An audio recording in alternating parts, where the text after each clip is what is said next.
Hello everyone, this is Chromý and together we will continue the course Interdisciplinary Approaches to Language and its Use 2. In this presentation we will discuss the long-term accommodation.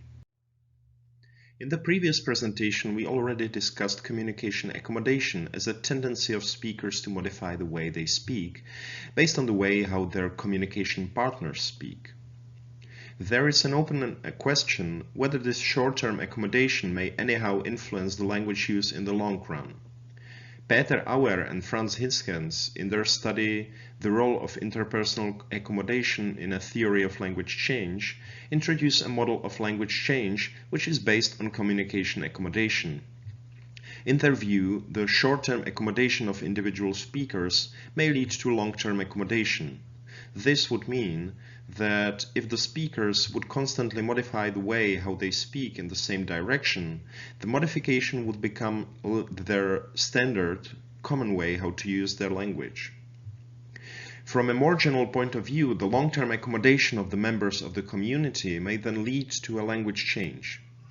We may imagine this process in the situations of an intensive contact of speakers of different varieties, which may be due to migration or heightened mobility, such as traveling to nearby cities for work and so on.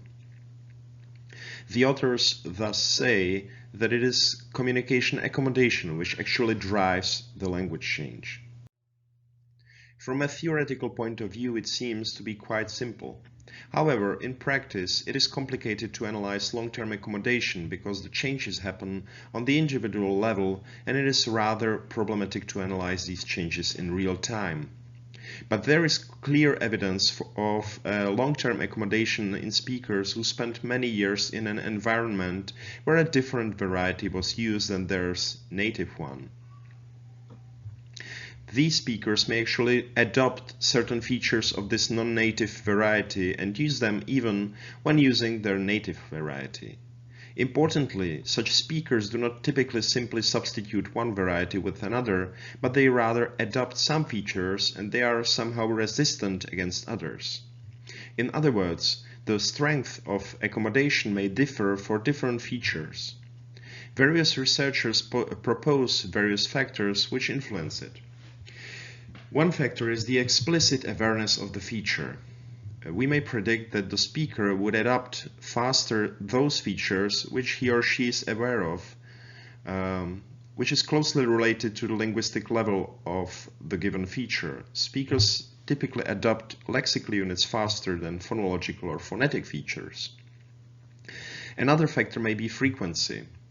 We may expect that the more frequent features which the speaker encounters more will be adopted faster than the less frequent features. A fourth factor is salience. Some features may be more salient for the speaker and therefore may be adoptable better. And last but not least, the production difficulty may play a role. It may be so that certain features, especially phonetic ones, would be difficult for the speaker to produce, and therefore the speakers would adapt it to their idiolects less than other features. If we think about all these factors, we can see that they both complement and overlap each other. Also, we may say that these factors are not universal and may play a different role in different situations of accommodation. Another way how to look at these differences is Lebow's well-known difference between indicators, markers, and stereotypes, which is based on speakers' awareness of the features.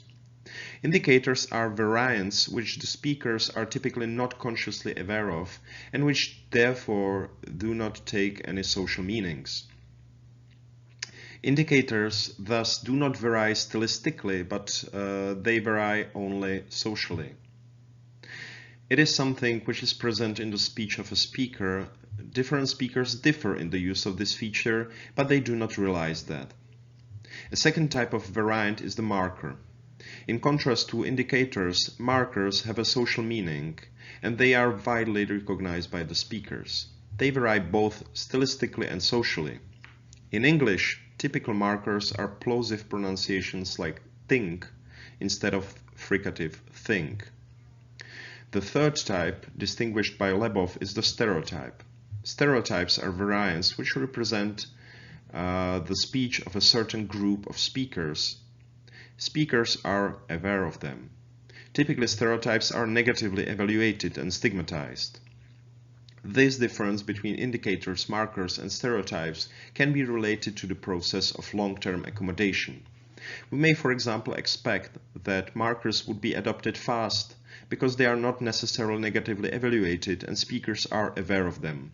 On the other hand, indicators may be adopted rather slower because they are not recognized by the speakers. And stereotypes may be adopted only to some extent because of their negative perception. Among the 5 factors which may play a role in the rate of adoption of features, we mentioned the salience. This is a factor which was studied in several studies. One of those is the study Salience as an Explanatory Factor Language Change by Paul Kurzweil and Ann Williams, who try to identify key features of salience. They come to the conclusion that there are no universal features of salience and that certain features may be salient in some situations but not in others. Kurzweil and Williams examine 3 components of salience, namely the very presence of a phenomenon, the intralinguistic explanations such as phonetic distance, semantic transparency, frequency, and so on, and the extralinguistic factors. From their perspective, the presence of a phenomenon and the intralinguistic explanations form the necessary condition for salience. The extralinguistic factors, such as cognitive, pragmatic, or social psychological factors, in fact, determine the phenomenon's salience. Before we will conclude this presentation, I have one reading tip for you, and this is a classic book by Peter Trudgill, Dialects in Contact, which discusses the contact between various varieties in various situations and offers interesting findings from different linguistic environments. If you enjoyed the presentations, we would be glad if you would like them on YouTube. That is all from me now. See you next time.